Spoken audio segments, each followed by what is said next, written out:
Avez-vous déjà entendu parler de l'accompagnement des Montessori 7? Il s'agit d'un accompagnement autour de la parentalité et de l'instruction, qu'il s'agisse de l'instruction en famille ou du co-schooling. C'est notre communauté sur abonnement mensuel dans laquelle vous pouvez retrouver une tonne de ressources, puisque chaque mois, nous abordons un nouveau thème. Et je voudrais justement vous présenter un petit peu les ressources que nous avons abordées en novembre et décembre et que vous pouvez retrouver sur l'accompagnement, en plus de toutes les ressources passées depuis des années et des années. En novembre et décembre, nous nous sommes concentrés sur la préparation de Noël. Et donc, nous vous proposons plein d'idées pour un Noël un peu plus écologique et économique. Nous vous proposons un magnifique village de l'Avent, qui peut être un calendrier de l'Avent, avec 24 petites maisons dans lesquelles vous pouvez mettre toutes sortes de choses pour passer un bon moment avec vos enfants, déjà en réalisant ce village de l'Avent, et puis ensuite en l'ouvrant jour après jour. Et on vous a préparé plein de petites idées, de petits mots que vous pouvez glisser dans ce village de l'Avent pour faire autre chose que simplement manger des chocolats dans l'attente de Noël, mais plein de petites choses pour renouer les liens familiaux et passer de bons moments dans cette période qui doit rester une période de douceur, de douce attente avant Noël. Et puis, parce qu'avec les cadeaux vient souvent la question de l'argent, je vous propose le mercredi 4 décembre un atelier qui est enregistré, évidemment. Et donc, si vous écoutez cet épisode après le 4 décembre, vous pourrez retrouver l'enregistrement sur l'accompagnement. Cet atelier sera sur le thème « Comment transmettre la valeur de l'argent à nos enfants ?» et ce, dès l'âge de 3 ans à peu près. Donc, si vous êtes intéressé, n'hésitez pas à rejoindre l'accompagnement. Le lien est dans les notes de cet épisode. Bonne écoute!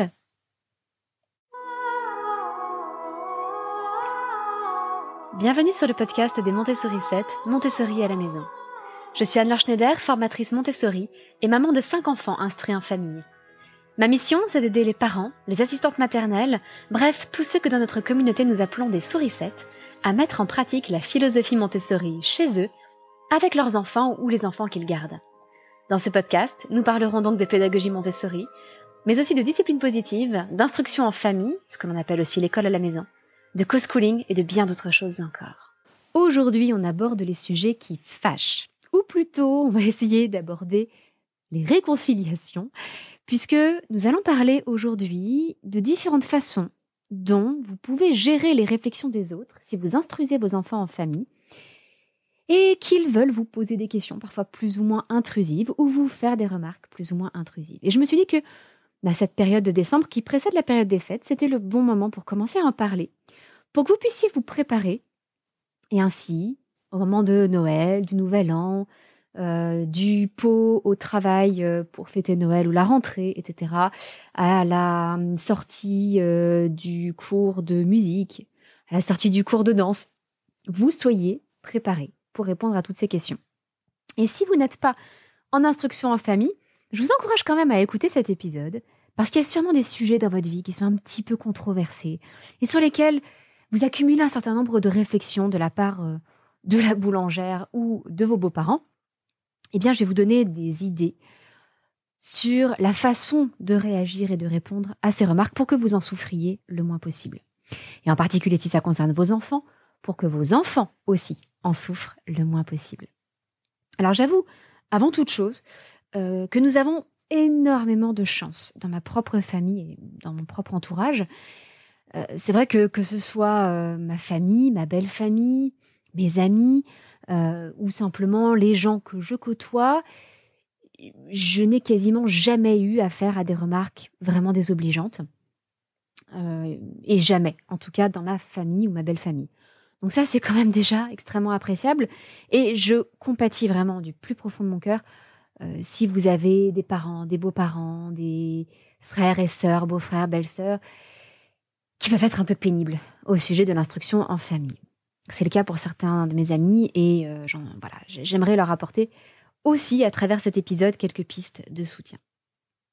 Alors la première chose, c'est qu'évidemment, votre réaction va être différente suivant la proximité que vous avez avec la personne et le degré d'intrusion. C'est évident qu'on ne va pas réagir de la même façon face à la caissière de la conseillère de la poste ou face à vos beaux-parents. Et puis, c'est évident aussi qu'on ne va pas réagir de la même façon à des questions du style Ah, vous faites l'école à la maison et vous avez le droit de faire ça ou à Alors, mon petit, tu sais lire? Tiens, lis-moi cet article dans le journal. Pour votre enfant qui est instruit en famille. Ou carrément «Oh, c'est quand même pas très bon pour lui de rester toute la journée à la maison. Tu devrais le remettre à l'école, tu sais». Il y a des remarques qui sont plus ou moins directes, plus ou moins blessantes. Il y en a qui vous touchent vous, il y en a qui touchent vos enfants. Et dans tout ça, c'est vrai qu'il va falloir faire la part des choses entre ce qui relève d'une curiosité sincère. C'est naturel que le sujet de l'instruction en famille vienne susciter quelques questions. Nous ne sommes pas si nombreux que ça.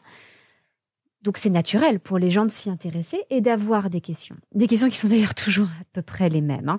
Nos enfants ont très vite pris l'habitude et appris à répondre à ces questions qui étaient toujours les mêmes. Même si je les voyais se retenir de lever les yeux au ciel lorsque ça a pu arriver. Donc il faut faire la part des choses entre cette curiosité sincère et une réelle méfiance, voire, et ça c'est encore pire, la volonté de nuire. Parce que ne nous le cachons pas, et si vous n'êtes pas en instruction en famille, vous n'êtes peut-être pas au courant, mais tous les ans, il y a des parents qui sont dénoncés. Ça peut être parfois par un directeur d'école qui voit les enfants quitter l'école et les parents décider de les instruire en famille, ou par des voisins. Alors quand je dis dénoncer, c'est-à-dire que ces familles font les choses dans les règles, elles sont déclarées en instruction en famille, elles ont une autorisation d'instruction en famille. Mais vous avez des gens qui font ce qu'on appelle une information préoccupante. C'est-à-dire qu'ils envoient aux services sociaux une espèce d'alerte en disant voilà, je pense que cette famille, il peut y avoir des problèmes. Une information préoccupante, c'est quand on soupçonne des maltraitances. Un enfant qui ne serait pas élevé avec amour et n'aurait pas tout ce dont il a besoin. Et donc, vous avez des familles qui se retrouvent soumises à des enquêtes sociales qui durent parfois des années, tout simplement parce que quelqu'un d'un peu trop méfiant ne connaît pas l'instruction en famille et a envoyé une information préoccupante. Merci à ces gens-là qui se mêlent de ce qui ne les regarde pas et qui ferait mieux d'essayer de s'intéresser à la question et de s'intéresser peut-être aux violences qui existent aussi dans le milieu scolaire. Bon, petite parenthèse, on sent que je suis un peu aigrie sur le sujet, désolée, mais ça me fait très mal au cœur de voir des familles aimantes qui sont sous le coup d'informations préoccupantes. Simplement parce qu'un directeur d'école se dit « mais c'est pas possible, comment ça, ils quittent l'établissement et ils vont en instruction en famille ?» Bon.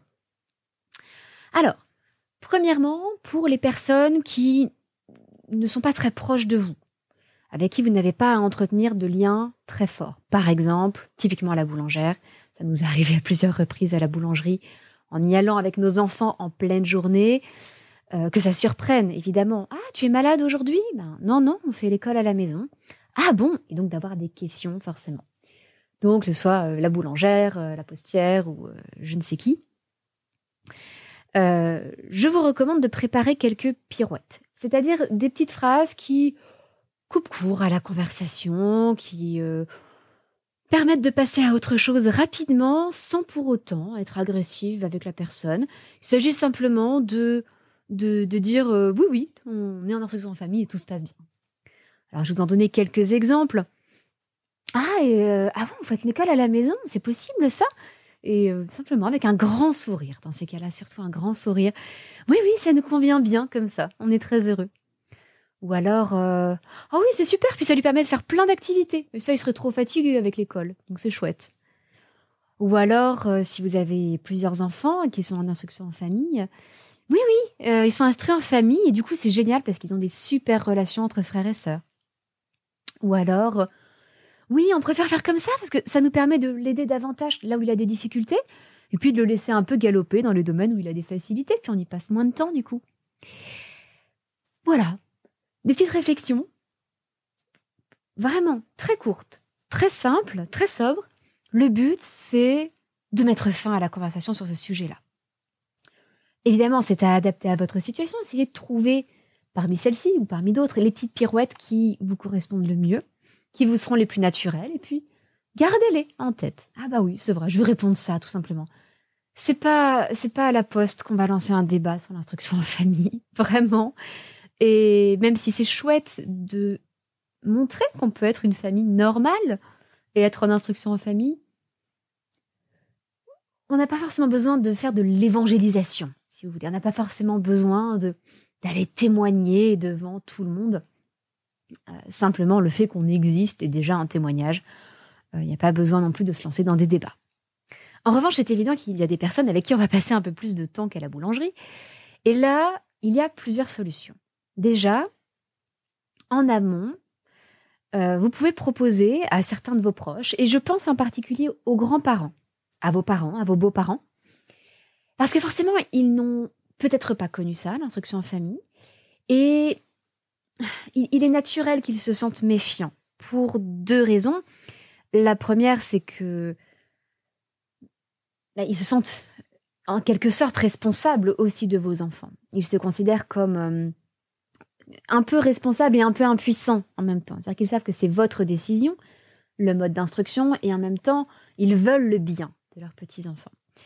Et deuxièmement, ce qui se passe aussi, c'est que vos parents ou vos beaux-parents, s'ils vous ont envoyé à l'école, peuvent prendre ce choix d'instruction en famille comme une décision contre eux, contre votre enfance et contre ce que vous avez vécu.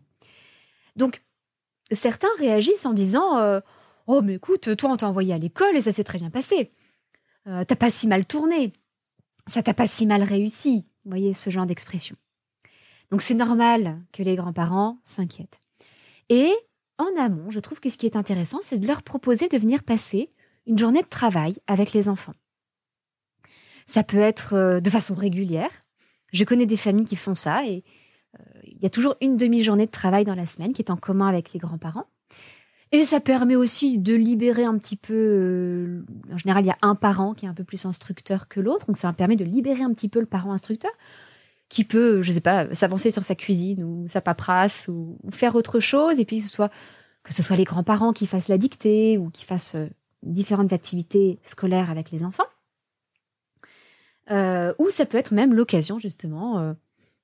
de sortir faire quelques courses sans avoir à traîner les enfants à travers les rayons du supermarché, ou même de sortir faire une activité pour soi, ou de travailler. Moi-même, j'instruis mes enfants en famille et j'ai un métier prenant. Donc ça pourrait être une solution si mes parents ou beaux-parents vivaient plus près. Donc ça peut être quelque chose de régulier, ça peut aussi être quelque chose d'un peu exceptionnel quand les grands-parents viennent en visite.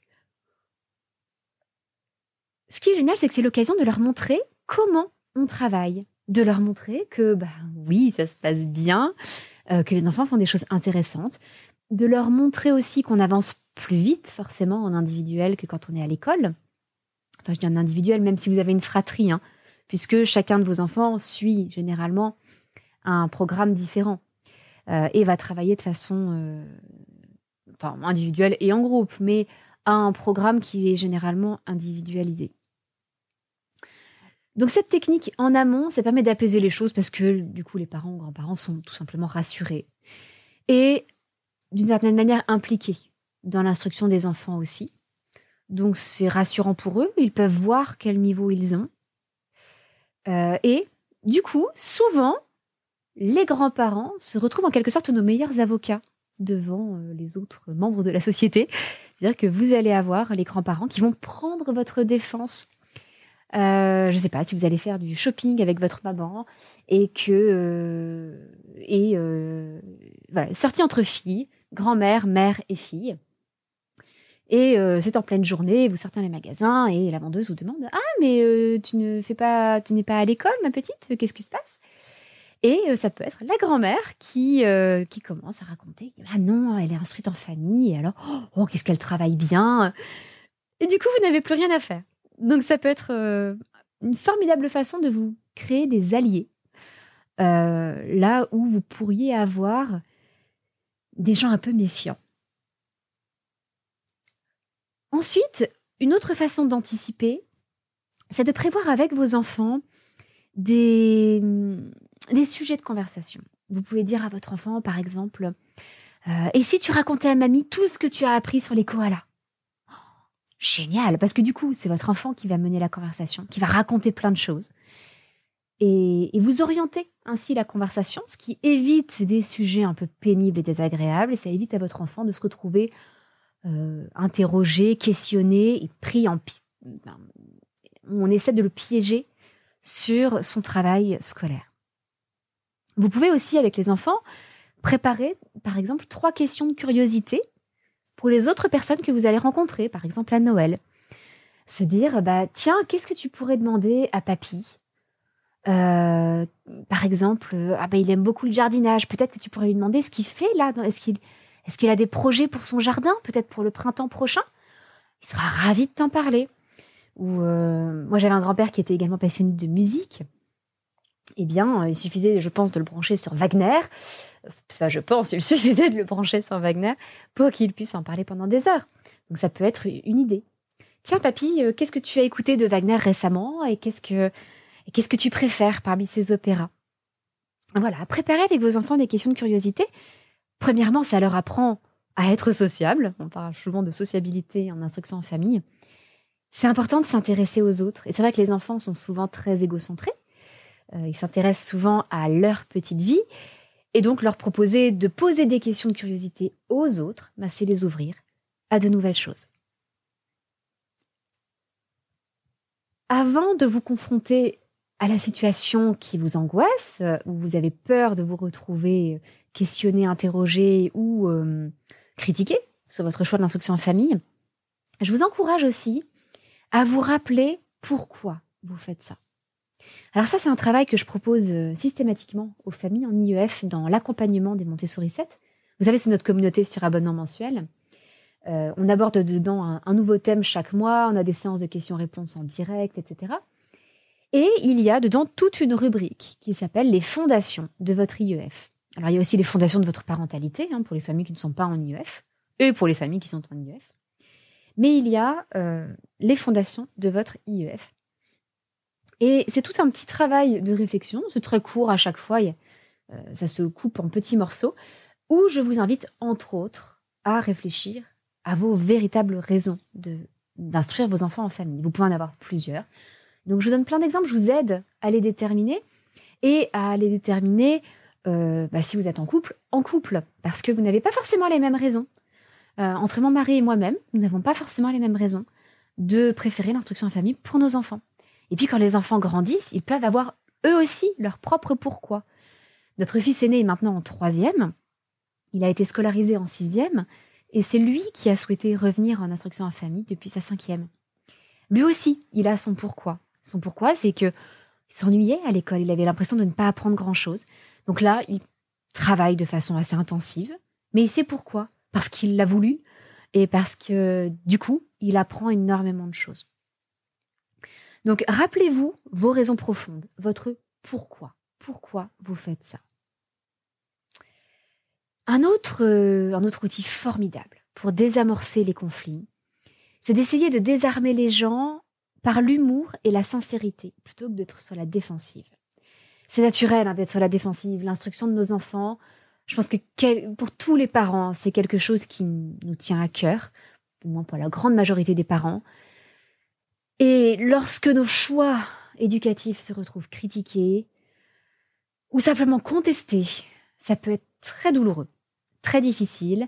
Et si soi-même, on n'est pas totalement sûr de soi, ça peut être compliqué. C'est pour ça que je vous invite vraiment à vous accrocher à votre pourquoi. Vous savez pourquoi vous avez pris cette décision, pourquoi c'est la meilleure décision pour vous et votre famille. Et du coup, vous êtes beaucoup plus droit dans vos baskets pour pouvoir répondre aux questions sans être sur la défensive. Alors, quelques idées de comment réagir avec humour, parce que je sais que ça n'est pas toujours facile et parfois, il faut s'entraîner en amont. Ça peut aider de se dire « Qu'est-ce que je vais bien pouvoir dire à tante Monique ?» Voilà, peut-être que... Alors, typiquement, si on vous interroge sur la sociabilité. « Oh, il voit des gens quand même, ils sont pas trop isolés, parce que quand même, pour la sociabilité, c'est pas terrible, l'instruction en famille. » N'hésitez pas à dire « Bon, non, tu vois bien, aujourd'hui, on les a laissés sortir de la cave pour faire Noël avec vous. » Bon, rajoutez-en une couche. Souvent, c'est ce qui fonctionne le mieux.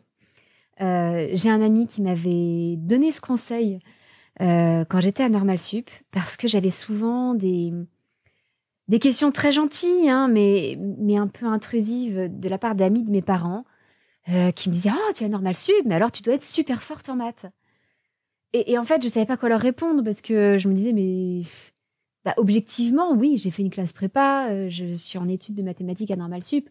Oui, j'ai un bon niveau en maths, on va pas se mentir. Je vais quand même pas. Alors, mon réflexe, c'est de jouer la fausse modeste, et de jouer, wow, c'est pas tant que ça. Et en fait, je trouvais que c'était ridicule, parce que autant ils m'auraient dit, je sais pas moi, que j'avais un bon niveau en natation, là, je leur aurais ri au nez, je leur aurais dit non, pas du tout. Mais j'allais pas. Je trouvais ça malhonnête de leur dire que j'étais mauvaise en maths. Et cette amie m'a dit, moi, quand ça m'arrive, j'en rajoute une couche. Et je dis, ah oui, je suis un dieu des maths, je suis une star absolue en maths. Et en fait, avec humour, ça désamorçait le truc et les gens n'insistaient pas.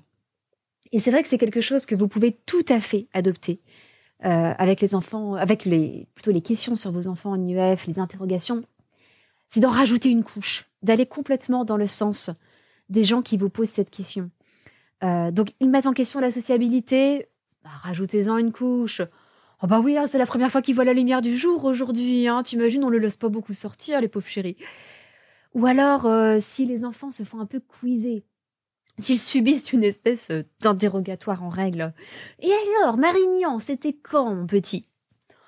N'hésitez pas à répondre quelque chose comme non mais oh, tu vas pas demander à grand-père la date du traité de Westphalie non plus. Enfin, c'est bon, c'est les vacances. Hein. Ou alors, ah, mais on m'a même pas prévenu, c'est soirée triviale poursuite ce soir. Bah allez, vas-y, pose-moi des questions, puis je t'en poserai aussi. Ou alors, oh allez, c'est la fin de l'année, t'aurais pas envie que je te demande de me faire un bilan. Mettons que vous avez un comptable en face de vous. T'aurais pas envie que je te demande de me faire un bilan comptable, là, le 25 décembre, non? Ou que je te demande de me pondre un PowerPoint. Ou si, je sais pas, si c'est une infirmière, un aide-soignant, un médecin. T'as pas envie que je te expose tous mes problèmes de santé non plus, tu vois. C'est les vacances, laissons-les se reposer. Tout ça, ça peut vraiment aider. Et je sais que c'est difficile d'avoir accès à l'humour. Souvent, les papas y arrivent plus facilement. Je trouve que c'est un mécanisme de défense qui est plus répandu chez les hommes. On leur apprend en fait ça plus facilement. On le tolère aussi beaucoup mieux chez les garçons plus jeunes. Et donc, ils développent plus facilement ces mécanismes de défense associés à l'humour. Et les femmes, souvent, apprennent à se faire petites, en fait, se faire petites dans ces circonstances-là. Et je pense que ça nous dessert. Bon. L'humour, en tout cas, vraiment, c'est un outil merveilleux. Utilisez l'humour. C'est vrai que dans les ateliers de parents que j'anime, je suis ravie quand il y a des papas et j'ai la chance de proposer, d'avoir fait le choix de proposer des ateliers en ligne pour la plupart des ateliers, ce qui permet souvent aux couples d'être là à deux. Et les papas, souvent, nous apportent une légèreté et un humour qu'on a moins quand on est uniquement entre mères, pour tout un tas de raisons culturelles. Bon, je ne vais pas rentrer dans ces détails là, mais vraiment, surtout si vous êtes une femme, une maman, utilisez votre humour. Vous en avez forcément. Il suffit de le laisser sortir. Bon, une autre méthode qui, je trouve, fonctionne très très bien, qui est un petit peu fourbe, mais qui n'est pas malhonnête, c'est de retourner les gens en jouant sur leurs réflexes, en jouant la connivence. Ça m'est arrivé il n'y a pas longtemps, où j'étais avec un monsieur un peu âgé, et qui disait « Ah, vous faites l'instruction en famille ? Oh, c'est un peu bizarre ça. Quand même, va bien falloir qu'il retourne à l'école, non, un jour ?» Et puis, qui était très méfiant. Et puis, je lui ai dit oh bah oui, mais vous savez, l'éducation aujourd'hui, c'est plus ce que c'était. Hein. Quand on voit à l'école la chute des résultats et puis tous les problèmes de harcèlement. Et en fait, j'ai joué un petit peu sur le côté vieux, désolée, mais jouer sur ce côté oh bah oui, de votre temps, l'école, c'était autre chose. Mais aujourd'hui, vous voyez bien que c'est plus ce que c'était. Donc j'ai joué sur ce réflexe du c'est plus ce que c'était et au bout de 2 minutes, il était complètement retourné. C'est-à-dire qu'il disait, ah bah oui, vous avez bien raison d'avoir fait ce choix-là. Je comprends, c'est ça que l'école aujourd'hui, c'est plus ce que c'était. Et j'étais pliée de rire. Bon, intérieurement, évidemment. Donc, avec les personnes âgées, ça fonctionne assez bien. Avec quelqu'un d'assez intellectuel, d'assez attaché, qui a des opinions assez tranchées, vous pouvez jouer sur le côté, oui, moi je voudrais apprendre à mes enfants à penser, plutôt que leur dire quoi penser. Et c'est vrai qu'à l'école, je trouve qu'on leur apprend un peu trop quoi penser. Et je suis sûre que toi, le premier ou la première, tu es d'accord qu'il faut apprendre aux jeunes à penser, hein, et à avoir de vraies opinions réfléchies, pas seulement recracher ce qu'on leur a appris bêtement, hein. Voilà, essayez de trouver ce qui fait marcher la personne qui est en face de vous et utilisez cet angle-là pour défendre l'instruction en famille de vos enfants. Même si ça n'est pas votre pourquoi, même si ça ne correspond pas à vos raisons d'avoir choisi l'instruction en famille, vous les mettrez de votre côté. Donc, vous serez soulagés. Et parfois, comme je vous le dis, ils seront carrément des alliés. Ils vous conforteront et vous encourageront même dans votre choix. Une autre petite réflexion sur la sociabilité qui est vraiment, oh là là, mais le contre-argument massif à l'instruction en famille. On vous dit, mais t'as pas peur qu'ils deviennent bizarres, tes enfants? Eh bien, allez-y. Vous pouvez très bien dire, oui, c'est vrai, ils sont un peu bizarres, mais franchement, je trouve ça super cool la façon dont ils sont bizarres. Tu vois, il n'y a pas longtemps, ils ont fait un concours de géographie où ils ont cherché à tour de rôle, ils devaient dire un pays qu'ils connaissaient. Et ils ont trouvé comme ça, mais je sais pas, 150 pays, c'était dingue. Et des pays dont je ne savais même pas qu'ils les connaissaient. Donc oui, c'est un peu bizarre, c'est sûr, c'est autre chose qu'un tournoi de Nintendo, mais bon, de Switch, mais je trouve ça sympa. Ou là, ils ont décidé de construire un abri dans le jardin, ils font toute une cabane en froissartage. C'est génial. C'est vrai que je préfère qu'ils fassent ça plutôt que d'être devant la télé. Ou alors, tu sais, oui, c'est vrai que mon fils, il est un peu bizarre. Sa passion, c'est les livres d'énigmes, et il écrit et il essaie de répondre et de résoudre à des énigmes. Et il adore ça. Moi, je trouve ça plutôt sympa comme passion. Ou, ah ouais, c'est vrai. Alors, il se passionne pour les scorpions en ce moment. Tant qu'ils mettent pas un scorpion dans mon lit, ça me va. Voilà, rajoutez-en, dites en quoi c'est génial, en fait, que vos enfants soient instruits en famille. Et même si, oui, de l'extérieur, ils peuvent paraître bizarres, c'est une bizarreté qui vous plaît. Voilà quelques idées pour répondre, réagir, tout simplement gérer les réflexions des autres sur l'instruction en famille que vous pratiquez. Et je voudrais simplement vous rappeler 2-3 petites choses. Encore une fois, il y a beaucoup de parents, en particulier vos parents et vos beaux-parents, qui peuvent se sentir attaqués par votre propre existence, par le fait même que vous pratiquiez l'instruction en famille. Donc je pense qu'il est important de rappeler souvent que c'est un choix personnel, que c'est votre choix, que vous n'avez rien contre l'école et qu'il faut trouver le bon choix pour sa propre famille. Donc en particulier si vous êtes avec des frères et sœurs, par exemple, qui ont des enfants du même âge et qui ont des enfants scolarisés, dites-leur, écoute, c'est le bon choix pour nous. Je comprends très bien que ça ne soit pas pour vous. J'ai aucune envie de vous convaincre. J'en vois pas l'intérêt. Je sais même pas si ce serait le meilleur choix pour vous. C'est comme ça pour nous. Donc, ayez en tête que les gens peuvent se sentir attaqués par le simple fait que vous pratiquez l'instruction en famille, mais gardez aussi en tête que ça, c'est leur problème. Une fois que vous avez dit que vous ne remettez absolument pas en question leur choix de scolariser, eh bien, ça n'est plus votre problème s'ils se sentent attaqués. Et ça aussi, il faut faire la part des choses. C'est leur émotion. Et cette émotion leur appartient à eux, pas à vous. Et puis, dernier point qui me semble important. Tenez-vous prête à intervenir si jamais un adulte essaie, de façon plus ou moins malveillante, d'isoler un enfant pour lui poser plein de questions. Alors, vous pouvez encore le faire avec humour, par exemple, oh là là, mais c'est la Gestapo ici, laisse-le aller s'amuser. C'est quand même pas marrant de rester ici à répondre à des questions d'adultes. Allez, vas-y, va jouer, va jouer. Et toi, qu'est-ce que tu voulais savoir? Alors, vas-y, moi je suis là, je peux te répondre, il n'y a pas de souci. Mais là, c'est Noël, on va laisser les enfants jouer ensemble, hein? Qu'est-ce que t'en penses? Voilà. Soyez là pour faire barrage. Parce que ce n'est pas à nos enfants de répondre à ce genre de questions et parfois, malheureusement, il faut les protéger de certaines personnes un peu malveillantes. Encore une fois, si jamais des membres de ma famille ou de ma famille m'écoutent, ne vous sentez pas visés. C'est quelque chose que je n'ai jamais ressenti chez personne de ma famille, de ma belle famille. Mais je sais que ça existe. Et j'espère que ces quelques idées, ces quelques astuces vont vous permettre de gérer la situation avec humour, paisiblement, et vous rasséréner avant les fêtes de fin d'année, avant toutes les circonstances où vous risquez de rencontrer des membres de votre famille ou de votre entourage qui risquent d'être un peu méfiants vis-à-vis de l'IEF.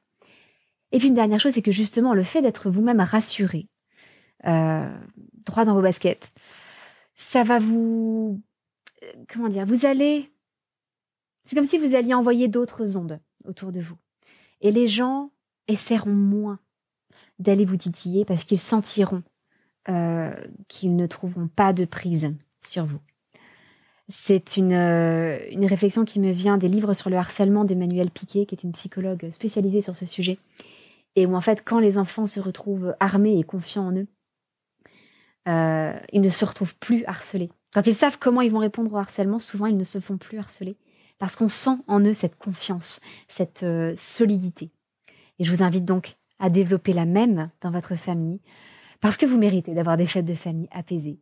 Et c'est tout ce que je vous souhaite pour les semaines à venir, d'avoir un merveilleux Noël si vous fêtez Noël, d'avoir un merveilleux Nouvel An si vous fêtez le Nouvel An, de passer des beaux moments dans votre famille proche, dans votre famille peut-être plus éloignée, avec vos amis, vos proches, tout votre entourage, en sachant que vous avez fait le bon choix pour votre famille, que vous savez pourquoi vous le faites, et que le reste, ça leur appartient aux autres.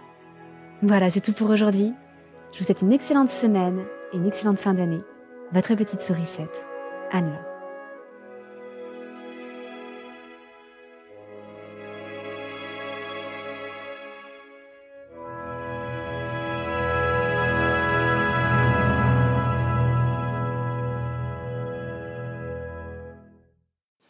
Hey, psst. N'oubliez pas, si vous étiez intéressé par l'accompagnement des Montessori 7, venez nous rejoindre. Dans l'accompagnement, vous retrouverez, comme je vous l'ai expliqué, chaque mois 2 nouvelles ressources thématiques et puis 2 séances de questions-réponses par mois en direct sur Zoom, durant lesquelles vous pourrez me poser toutes vos questions, qu'elles soient autour de la parentalité, autour de l'éducation, de l'instruction, de la pédagogie Montessori, tout ce que vous voudrez. Et puis évidemment, le soutien d'une communauté merveilleuse, pleine d'entraide et de bienveillance. Ça nous tient vraiment à cœur que cette communauté soit aussi accueillante et chaleureuse que possible. Bref, vous y serez les bienvenus. Alors si ça vous intéresse, rendez-vous dans les notes de cet épisode et vous retrouverez le lien vers l'accompagnement des Montessori 7. J'espère vous y retrouver très vite.